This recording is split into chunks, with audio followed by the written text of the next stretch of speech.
evening. Some people have inclined towards a narrative that presents the climate crisis as we're moving towards a cliff or towards a precipice, and that's a metaphor that the science doesn't really support. A much more accurate way of describing it that I heard in Glasgow was to think of the climate crisis as a very, very steep and rocky hill, and we're falling down that hill, picking up more and more injuries as we go. And the really terrifying thing about it is there is no bottom to that hill. We will only keep on falling. And if that's not terrifying enough, the really, really awful thing to contemplate is we're pushing our children in front of us down that hill. The good news is that precisely the kind of changes that we're talking about here now through regenerative agricultural practices can change one thing and make the rate of decline on that hill a little less steep, and ultimately, hopefully, for generations of the future, will actually flatten the whole thing out. So to move into this area at a kind of practitioner level now of what it is that regenerative agriculture can hope to do for us, joining us from the United States, hopefully with authentically dirtied hands and mud under the fingernails now, is Alan Williams. Good afternoon or good evening to you, Alan. How are you? I'm doing well. We are going to have loads and loads of questions for you, but will you please begin by setting out your stall for the next 20 or 30 minutes? Thank you. Yes, be very happy to. So again, very happy to be here today and presenting before you. I'm going to talk a little bit about how regenerative agriculture can actually help create quite staggering climate resiliency. So first, we have to define regenerative agriculture. And this is our definition. It is farming and ranching in synchrony with nature and the four ecosystem processes to repair, rebuild, revitalize, and restore ecosystem function, starting with life beneath the soil first and expanding to life above. And that point is very critical. It's something that we have to pay really tight attention to. And we use what we call the 6 principles of soil health and the 3 rules of adaptive stewardship to accomplish. Now, I love this quote by W.C. Loudermilk in his book, Conquest of the Land Through 7,000 Years, when he says that the land does not lie. It bears a record of what men write on it, a record that is easy to read by those who understand the simple language of the land. So I added this at the bottom. So basically, the way we manage the land is written on the tapestry of that land. And then we often use this quote in many of our presentations in our academies by Don Campbell. If you want to make small changes, change the way you do things. But if you want to make major changes, we obviously have to change the way that we see things. So very quickly, the soil health principles that we espouse and teach and follow ourselves on our own farms and ranches and with many of our clients around the world are, first of all, context. Number 2, minimize soil disturbance. Number 3, keep the soil covered or armored. Increase diversity, and this is diversity in every facet. Maintain living roots in the soil year round, and then when at all possible, integrate livestock appropriately and through what we call adaptive grazing. And we do this to be able to maximize the 4 ecosystem processes: the water cycle, the mineral cycle, energy flow, which is photosynthetic activity essentially, and community dynamics, which is also often called biological succession. So with that being said, I'm going to dive into 3 key case studies. And these 3 case studies of environmental resilience are in 3 very different regions of the United States and Mexico. The first is a 4-farm comparison, comparing next door neighboring farms in central North Dakota, so the northern Great Plains of North America. And farm number one is a certified organic operation that is fairly diverse in its cropping system. They use natural organic fertilizers, which in essence are they apply animal manures. However, what they do not do is they do not incorporate any livestock or any cover crops in their operation. And as a certified organic operation, they're using a lot of tillage as their weed control. This is what their soil looks like: heavily plated, heavily crusted on top, roots growing laterally or horizontally rather than vertically. Farm number two is a 5-year no-till operation. They're using a lot of synthetics for their production.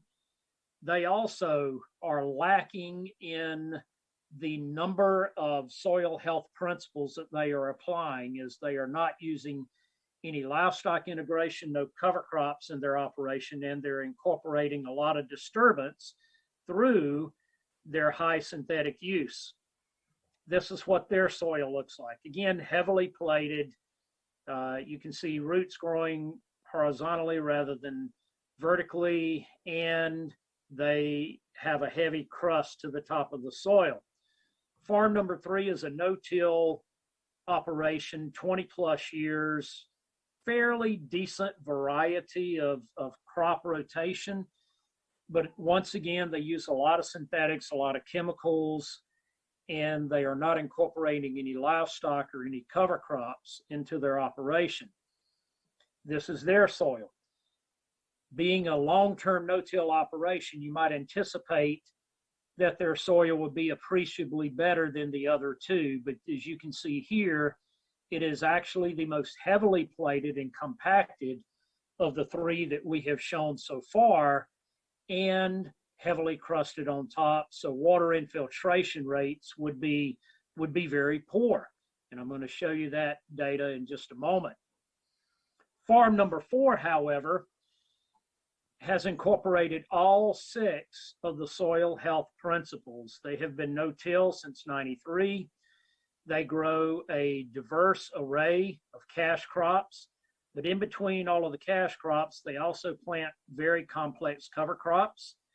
They have not applied any synthetic fertilizers or animal manures applied other than through the use of the live animal on the land since 2007. They do fully integrate livestock across all of their land, and not just cattle, but they're also integrating sheep, pastured pigs, laying hens, and so forth. This is what their soil looks like. No plating, no compaction, no crusting on top, very highly aggregated, evidence of biology, as the earthworms that are present in the image show you. Roots are able to penetrate deep into the soil with ease. So this is the type of soil that we're trying to see. Now let's take a look at the data to start to illustrate some of their climate resiliency. First of all, the Haney test results showing N, P, and K in pounds per acre and water extractable organic carbon per acre show that there's very little difference between farms 1, 2, and 3, even though they are very different in their management practices. It's not until we get to farm 4 that we start to see appreciable differences in plant available N, P, and K and water extractable organic carbon.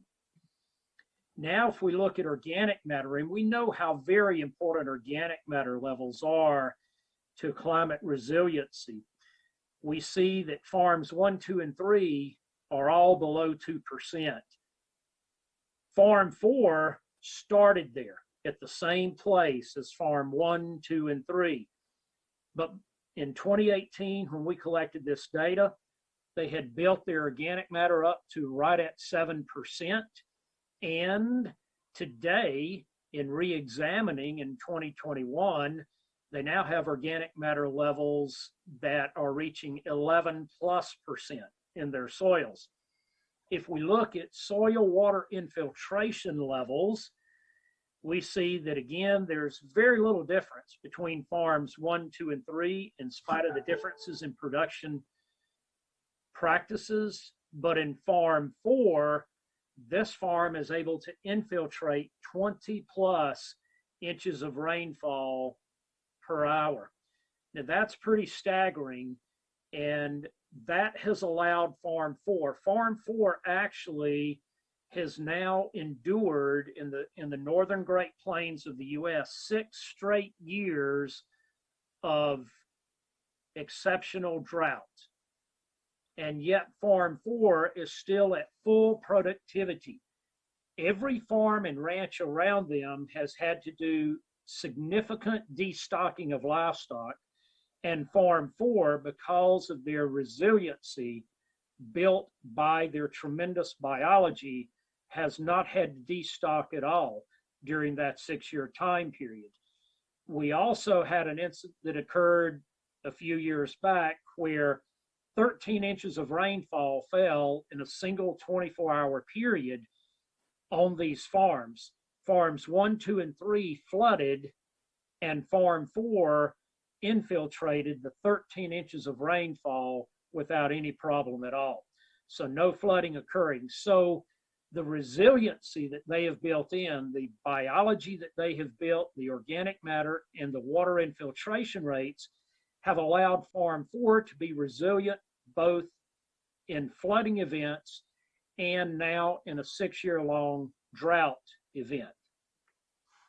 Now we're going to go to a very different region, a very different climate. This is the eastern North Carolina coastal plain, so a very hot, humid climate and very sandy soils. Now, this is the farm of Adam Grady. This is Adam holding the soil in his hand, and as you can see, that doesn't look like a very sandy soil, but yet Adam started with very sandy coastal plain soils, but the soil now is the result of what can be built through regenerative agriculture. You can see the aggregation, you can see the earthworms present in his soil. They are farming 1,200 acres of livestock and row crops. They are a 10th generation farm. Adam himself represents the 10th generation. They've been there since the 1780s, and they have 4 generations living on the farm today. And they were very conventional in their operations until the fall of 2016, when they shifted to regenerative agricultural practices following the 6 principles.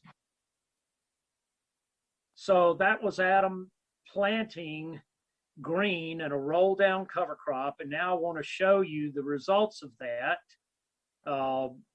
This was in 2018. Adam and his neighbor, these fields are directly side by side fields. You can step from one into the other.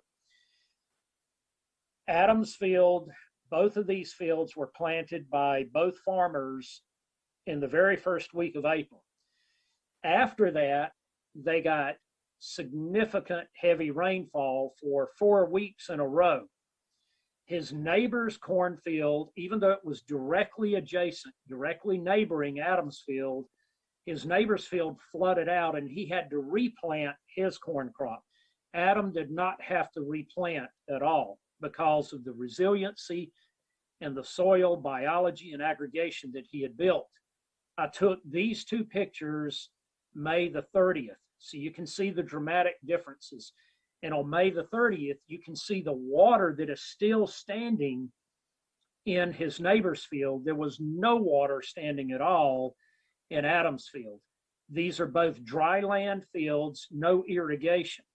By the end of the season, Adam's corn yielded 189 bushels per acre, while his neighbor yielded 134. But let's look at the full story. So not only did Adam yield 55 more bushels per acre through using regenerative practices, but he only had to plant those acres once. His neighbor had to plant twice because the first crop was drowned out due to the flooding. Adam made one single pass across his field to plant his corn. His neighbor made 5 passes across his fields to plant his corn. So we saved significantly in fossil fuel use, labor, all expenses combined. Adam used 75% less applied fertilizer to grow his corn crop than his neighbor did. Adam used 0 fungicides and insecticides, while his neighbor applied 2 fungicide applications and 1 insecticide applications during the growing season. Adam planted a non-GM corn, while his neighbor planted a genetically modified corn. Because of this, Adam spent $80 per acre less on seed cost. Adam's corn had a crude protein level of 12.6%, while his neighbor's corn had a crude protein level of 5.6%. Adam sold his corn for $1.52 per bushel more than his neighbor due to the fact that his corn was a non-GM variety. So in every way, not just from a biological and resiliency standpoint, did Adam benefit, but Adam also benefited significantly from a net profitability standpoint compared to his neighbor. So not only does climate resiliency help us in terms of being able to produce our crops, but it's favorable to the profitability of our operations as well, quite obviously. But we have another incident that occurred that further illustrates the climate resiliency of regenerative agriculture here on Adam's farm. So he harvested his corn by the end of August of 2018. But in September, an event called Hurricane Florence hit the eastern coast of the United States, centered over North Carolina. And Hurricane Florence was one of those hurricanes that was very slow moving. So it created significant flooding. More than 35 inches of rain fell in less than 24 hours over Adam's farm and over all of eastern North Carolina. So this was when the hurricane made landfall on September the 13th. By the morning of September the 14th, Adam's farm, as were all the farms in that region, were already flooding. By the afternoon of the 14th, the floodwaters were 8 to 9 foot high across Adam's farm. You can see the buildings in the background, and the floodwaters are up to the eaves of the buildings. Again, you can see where the winds of the hurricane ripped off some of the tin roof of some of his barns. By the next day, you can see the height of the floodwaters. Adam was traveling in a boat. That's the wake of his boat. And he was taking all these pictures through boat travel. These are some of his old tobacco sheds. You can see the flooding there. This is his father's house. You can see the floodwaters encroaching on his father's house. Finally, the floodwaters the next day are starting to recede a little bit. And as we flip through these slides, you can see the floodwaters still quite extensive. This was a church on the corner of their property that had to be condemned and torn down. This is the third day. You can see the floodwaters are receding a little more. And by the 5th day, Adam could get around on his tractor on his farm. This is Adam's son, Aiden, on August the 30th, prior to Hurricane Florence, standing in the soybean crop. Adam had a tremendous soybean crop that he would have been able to harvest in September if not for the hurricane. This is what that same soybean crop looked like after 8 to 9 feet of floodwaters standing there for a handful of days. Adam also had quite a bit of summer pasture for his livestock. He grazes cattle and also has pastured pigs. And you can see what it looked like prior to the hurricane. This is what those same pastures looked like after the hurricane. So every farm in the region looked like this after the floodwaters receded. Completely brown, everything dead. But just 2 weeks after the floodwaters receded, Adam was able to get back into his fields with his tractors and no-till drills and replant. So he replanted a complex, highly diverse cover crop. And I took these pictures just 3 weeks after Adam replanted. And you can see that the cover crops just exploded up out of the ground and grew with quite a bit of vigor. His neighbors saw him in the field and they tried to get in their fields as well. Their fields would not hold up their tractors. Their tractors, the neighbors' tractors, sunk to the axle. Adam was able to get into his fields and replant. Again, resiliency, tremendous resiliency, built by first building biology through application of the 6 principles of regenerative agriculture that totally altered the trajectory of Adam's farm compared to his neighbors. Adam was able to graze his livestock all through the winter, while each of his neighbors were relying on stored feedstuffs to feed their livestock through the winter or having to destock. So this is the 3-year progress on Adam's farm. In year 2, he saved more than $200,000 in input costs. By year 3, he had paid off 100% of his farm debt and had purchased another farm paying all cash. This year, he purchased yet another farm. He is now planting all non-GM crops, and he is doing his crop production now with 0 seed treatment, no neonicotinoids at all, no fungicide applications, no insecticide applications, very minimal herbicide, and he's been able to cut his synthetic fertilizer use by more than 75%. Now let's go to the third and final case study that we're going to present today. And this is in yet another very different environment. We're going to go down to the Chihuahuan Desert in northern Mexico. The Chihuahuan Desert typically gets less than 8 inches of rain annually. They have a very short rainy season, usually only 2 to 3 months long, and then a long dry season. Temperatures can soar to 105 degrees Fahrenheit or more in the summertime, and many ranches in this region require 300 or more acres to support a single cow. And I'm going to show you some pictures of the desert in a moment so that you understand that statement there. But we're now regreening the desert. This is the Chihuahuan Desert.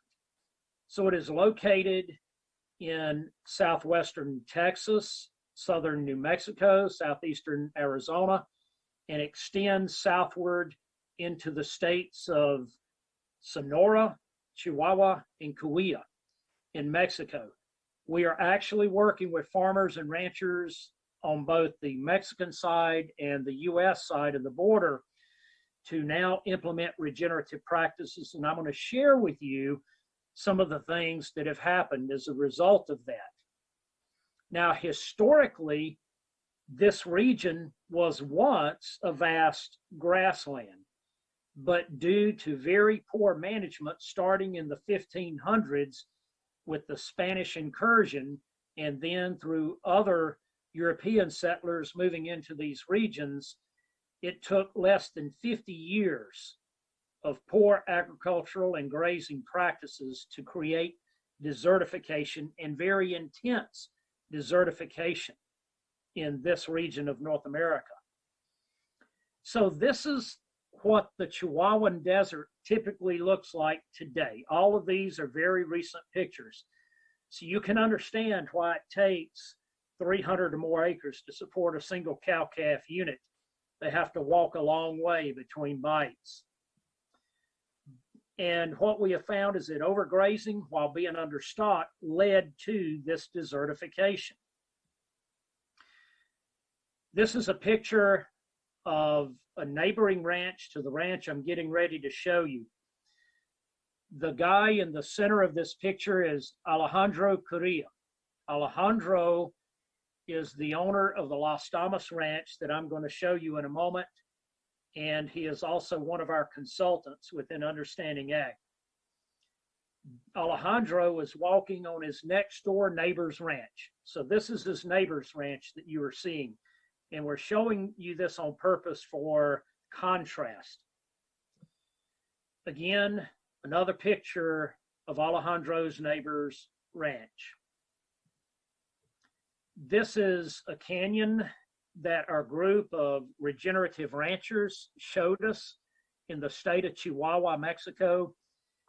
It did not take 1,000,000 years, 100,000 years, 10,000 years, or even 1,000 years to carve this canyon.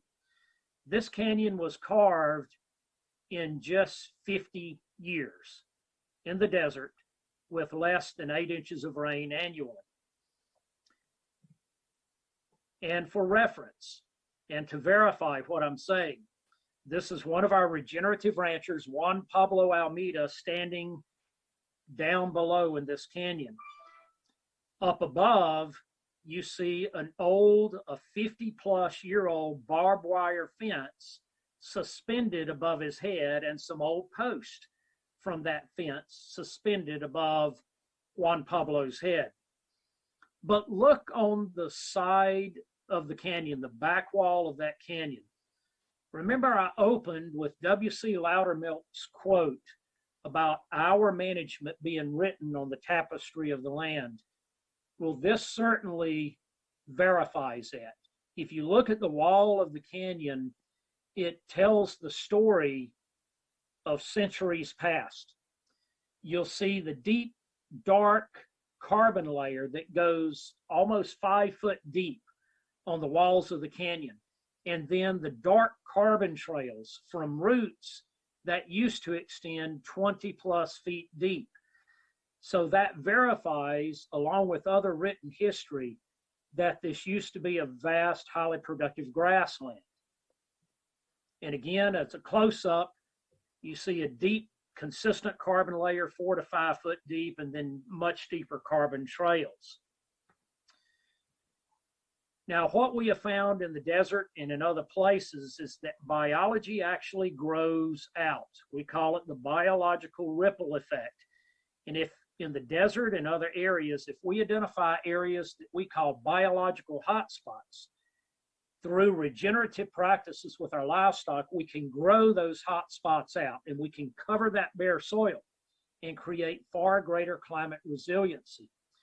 And so this is a biological hotspot that we found in the desert. You can see bare soil back beyond that. And then look at the next picture. After just 2 years, this is what happened in that exact same spot. We took a biological hotspot and grew it out to the surrounding area. This is Shane New, one of our partners within Understanding Ag, standing in a field at the Las Damas Ranch, Alejandro Correa's ranch, in February of last year. You can see the amount of grass growth that is now there.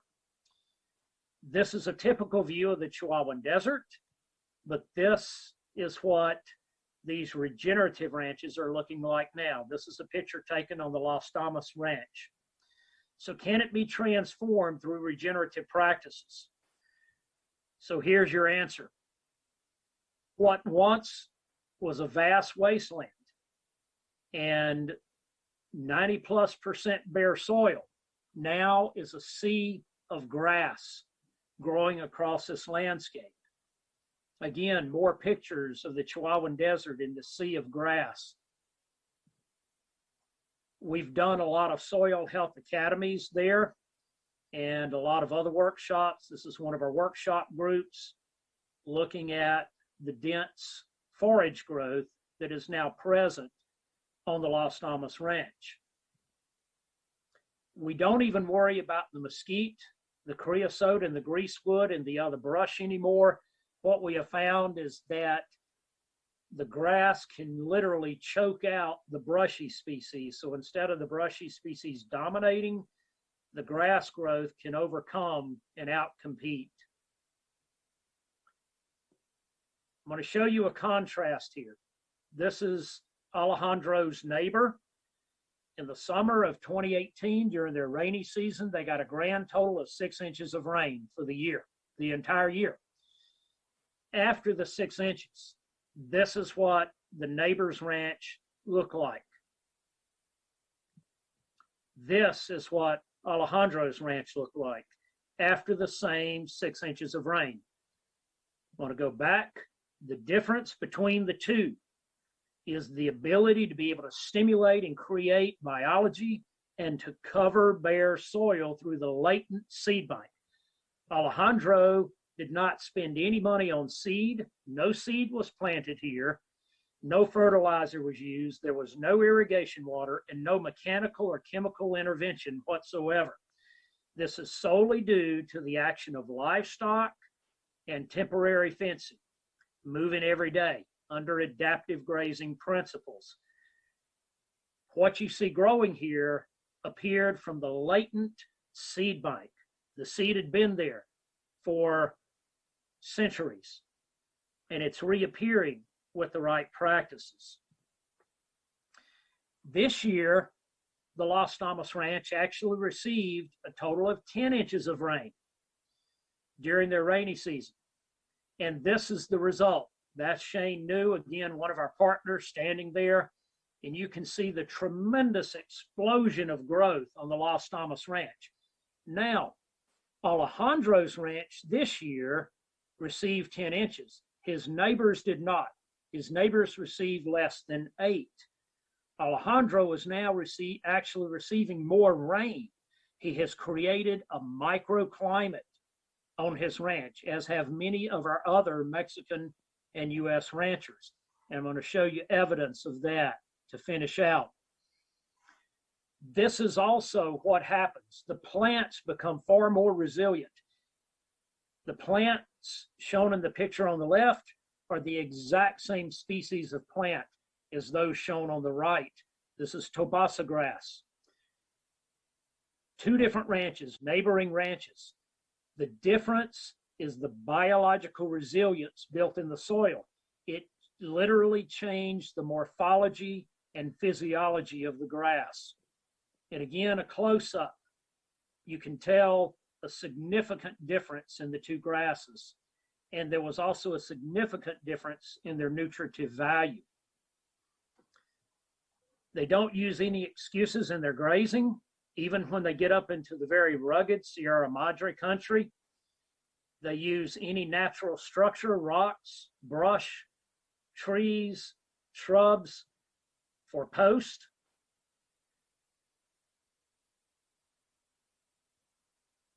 And I'm going to slide through a progression now in these 3 pictures on the Las Damas and show you in a period of 6 years what has happened with regenerative practices applied.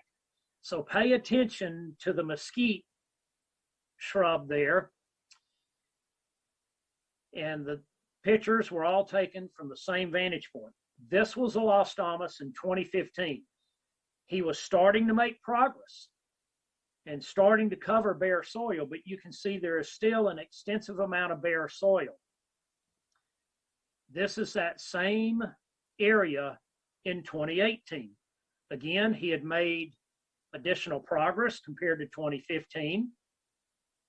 But then when we got to 2021, look what happened. An absolute explosion.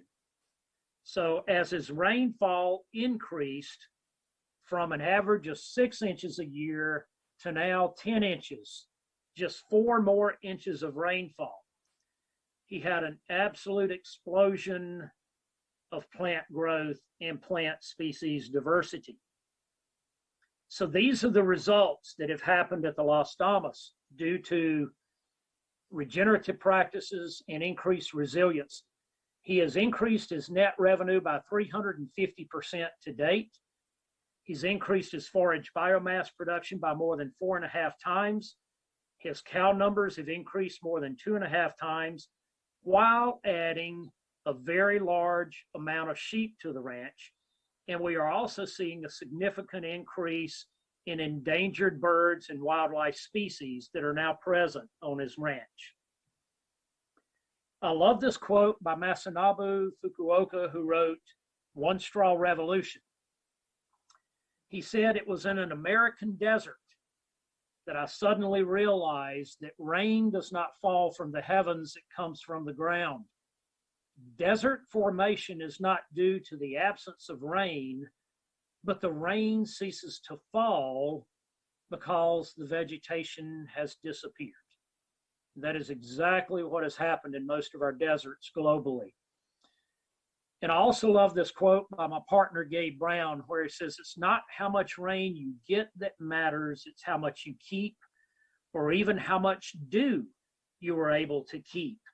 And make no mistake, even the presence of dew and the ability to infiltrate versus evaporate dew is critically important. So now, for the last part of my presentation, I want to show you direct evidence of climate resiliency. Climate resiliency. This picture was taken standing on the neighboring ranch to the Las Damas Ranch, looking towards the Las Damas. You can see storm cloud formations occurring right over the Las Damas, but not on the neighboring ranch. Now in this video, we're again standing on the neighboring ranch and panning across to the Las Damas in the distance. And you'll see that we do not see any storm clouds until we get to the Las Damas off in the distance. These are radar images, and we've been collecting these. This is over Rancho El Refugio, and what we see here are clouds forming and rain forming directly over Rancho El Refugio. And in more than 100 kilometers in any other direction around Rancho El Refugio, there's no rain, no rain. And again, here to broaden out, you can see, very, very distinctly what is occurring. The rain that is occurring, by the way, to the west, where you see that rain on the left edge of the slide, is also over one of our regenerative ranches. What we are also seeing, that even in a more general rainfall, we are getting heavier rains across our regenerative ranches that are outlined here in the red box. This is the Las Damas Ranch. This is a more general rainfall during the rainy season, but you can see that the heaviest portion of the rain is occurring directly over the Las Damas. These are additional radar images taken over the Las Damas, and we call this mushroom images because what happened was that there was nothing on the radar at all, and then we saw a speck of green, and it mushroomed out, just almost like a bomb going off and the cloud mushrooming out. This is what we saw on the radar images. So it was raining just directly over the center of the Las Damas Ranch. And again, Rancho El Refugio here. And if we look at a direct fence line comparison, Rancho El Refugio on the right, the neighboring ranch on the left. The evidence is becoming stronger and stronger. Now take a look at this. This is over the Peritas Ranch in Chihuahua, Mexico. Look at where the rain is falling. It's almost as if there's an invincible force field between the neighbor's ranch to the right and the Peritas Ranch to the left. The rain is falling on the Peritas Ranch. I just wrote an article about this, and we're going to go a lot deeper into I went a lot deeper on this in the article, and we're doing an invited presentation in a week on this where we'll dive a lot deeper. We don't have time today to dive deeper, but you're welcome to come to our website at understandingag.com to see more details on this. So with that, I'm going to stop today and open it up to questions. Alan, thank you so much for that. Mind's blown for the second time today, all over the place, I think. Can I ask you a question first about the human element here, please? What's the difference when they're looking at what is, frankly, what we would call in Ireland a no-brainer of a solution to the situations that they find themselves in? What's the difference between the people who are running Farms 1, 2 and 3 or Adam Grady's neighbours or Alejandro's neighbours, that they're not immediately saying, oh God, we're going to embrace this? You know, that's an outstanding question, and we run across this, frankly, very frequently. And even for our personal farm, my personal farm, we have the same situation. Where our immediate next door neighbors have made no changes whatsoever. It's this anomaly of the human condition where pride, and frankly, that's exactly what it is. Pride just simply gets in the way. You know, for Gabe's next door neighbors, and by the way, farm number 4 in North Dakota was Gabe Brown's farm, but Gabe's neighbors in more than 30 years have not shifted to regenerative agriculture, even though the evidence is in front of them every single day, including the economic, the financial evidence. Our neighbors have not shifted. Alejandro's neighbors have not shifted. Now, when we go beyond our immediate neighbors, we do have a lot more impact, but it is this next door neighbor anomaly where even though you're seeing it every day, the condition of human pride is preventing them from making a change.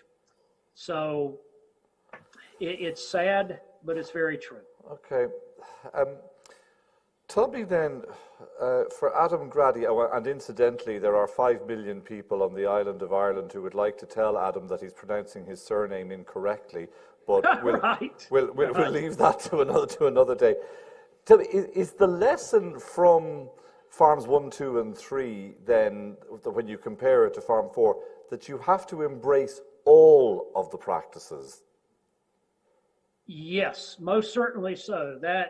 And we have worked with thousands of farmers and ranchers in 34 different countries now, in every conceivable climate that you can imagine, and in every type of agriculture.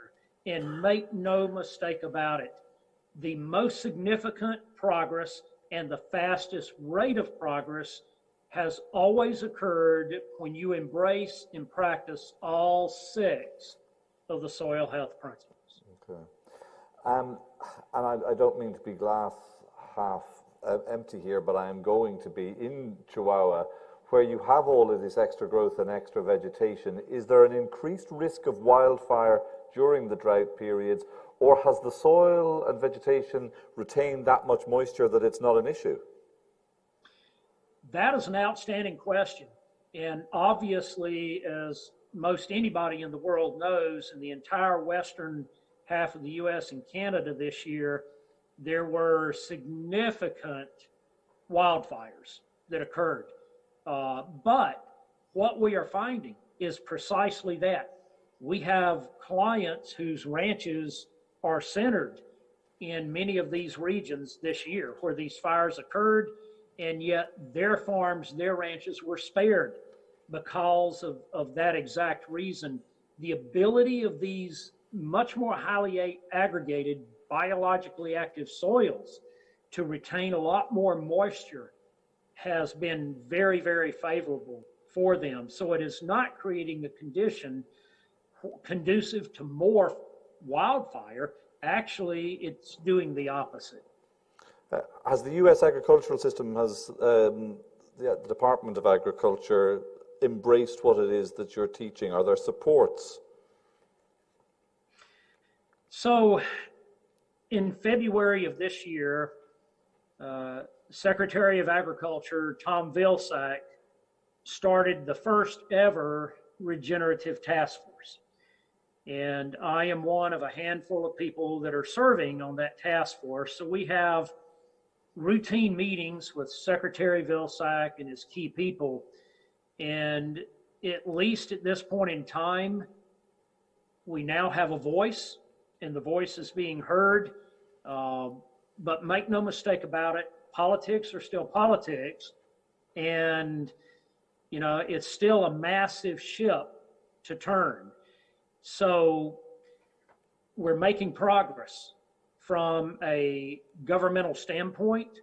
We're increasing their understanding, but we still have no illusions that things will happen rapidly with government. We know that it's going to take some time, but at least now we have that voice. Okay, and bottom line here, Alan, what are the yield differences between Farm 4 and an intensive operation? Yes. What we're finding in the vast majority of our farms and ranches that have applied all 6 of the soil health principles and are fully practicing the regenerative practices, do see improvements in yields for whether it's a crop, whether it's forage growth, whatever it may be. But more importantly, we are seeing the vast improvement in resiliency.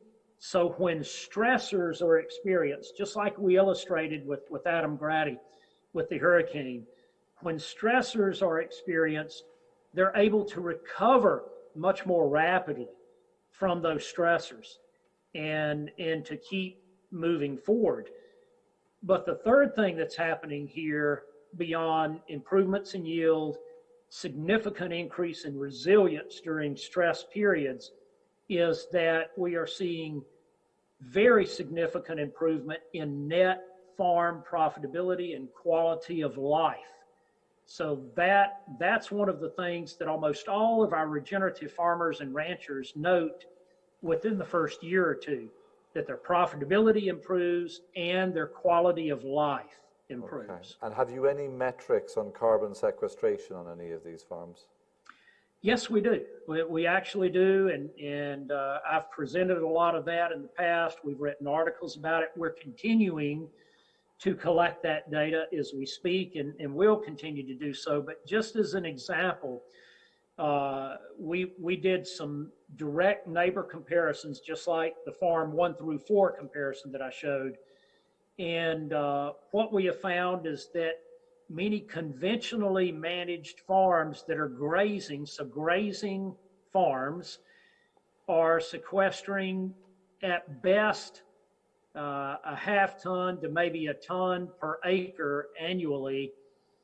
We have been able on our own farm to be able to sequester between 4.5 and 7.3 tons of carbon per acre annually using regenerative grazing practices versus conventional grazing practices. Okay. Now, forgive me if you answered this question already, because I suspect that you might have before PJ Dooley put it in, but he would like to know, did Alejandro employ berms and swales to capture water on the land, and how did the livestock have anything to graze to begin with? Okay, so no burns and no swales.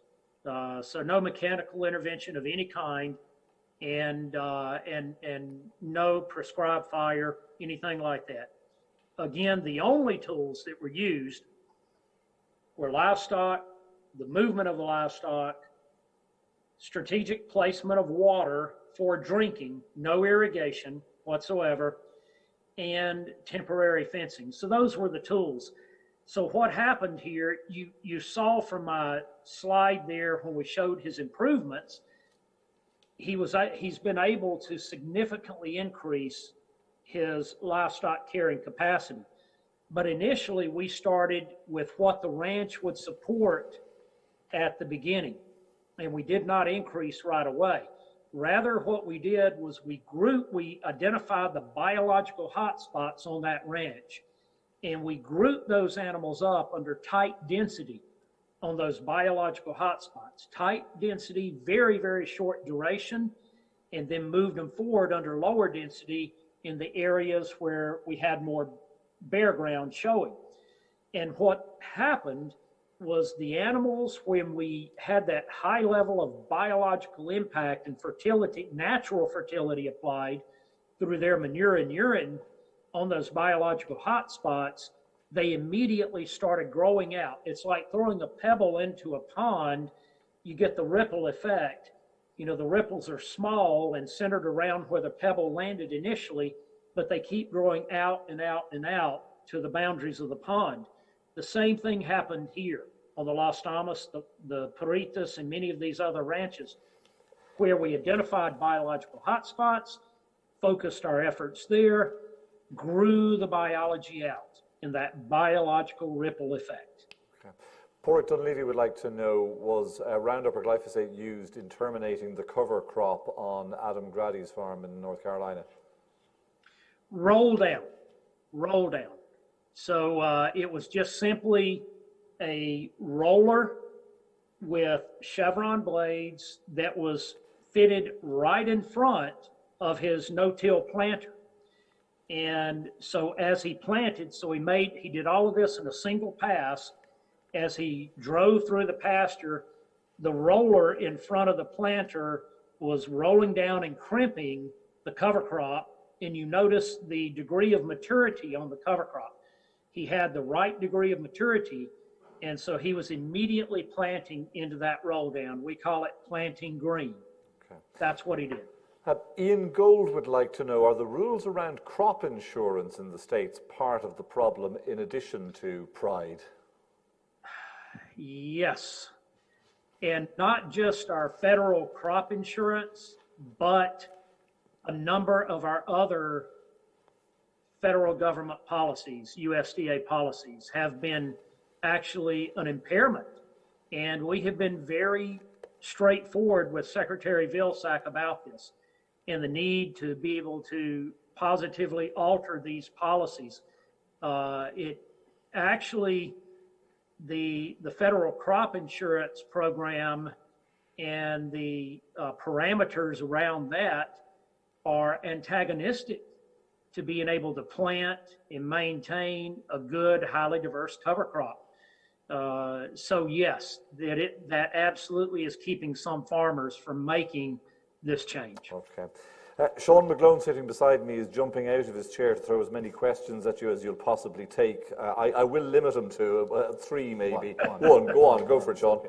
Hi, Alan. Thanks very much. Really interesting. I want to ask you again, because, you know, in Ireland now, or maybe in Europe, the poor old cow and any of the hooved animals are getting a bit of bad press for causing a lot of the problems with climate change.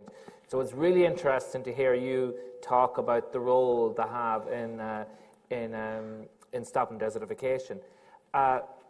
Is it more than just the manure and the urine coming off them? We hear sometimes talk about the golden hoof and the impact of the hoof on the soil. Can you maybe explain that a little bit? I'm not 100% sure. Absolutely. We have a rule that we call the rule of compounding, which means there never are any singular effects. Everything that occurs produces a series of compounding and cascading effects, and these effects are never neutral. They're either positive or negative, one of the two. So make no mistake about it, the management practices that we implement or fail to implement, as sometimes the case can be, do produce compounding cascading effects, either positive or negative. So that's exactly, we're getting very positive compounding effects through the action of these grazing, browsing, foraging ruminants on the soil and the life beneath the soil. So here's what's happening. First of all, as you said, the hoof activity itself, because all of the plants growing, the microbes beneath the soil, all of them evolved with that type of activity. They respond. For millennia, they have known to respond to hoof action. So as we get more intense hoof action on the soil, short duration, we get this rapid response curve with the microbes beneath the soil and from the plants themselves through their heightened production of root exudates. The second thing that occurs here is as the animals actively eat the forages, cattle, for instance, as you know, will wrap their tongue around it, and they use their lower incisors, so you'll watch their head, and their head will have an upward motion. So they wrap it with their tongue and jerk up to bite it off or shear it off.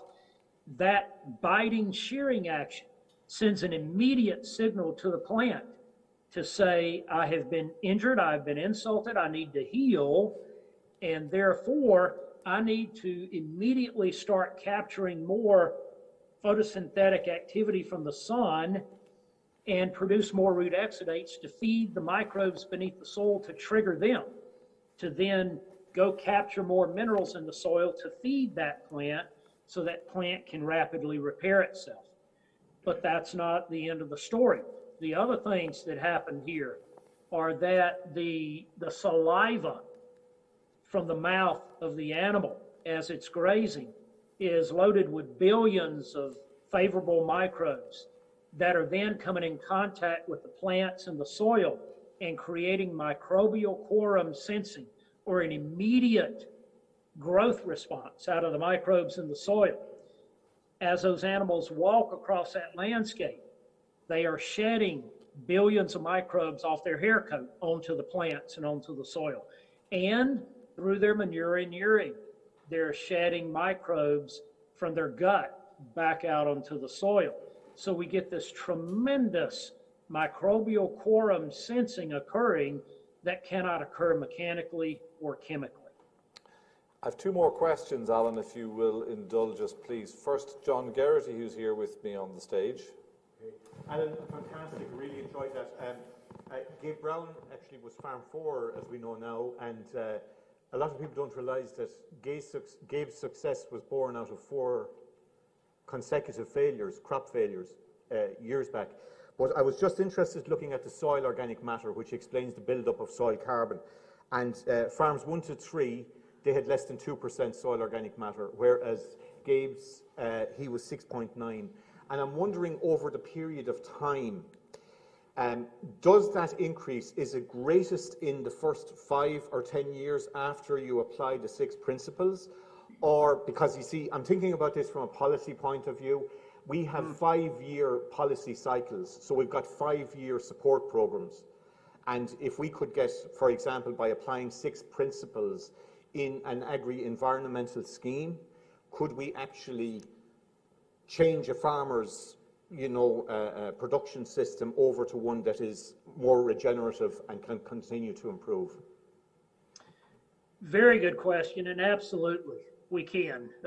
We have a preponderance of evidence now that we can increase soil organic matter at a rate of 0.5 to 1 full % annually for the first 4 to 5 years.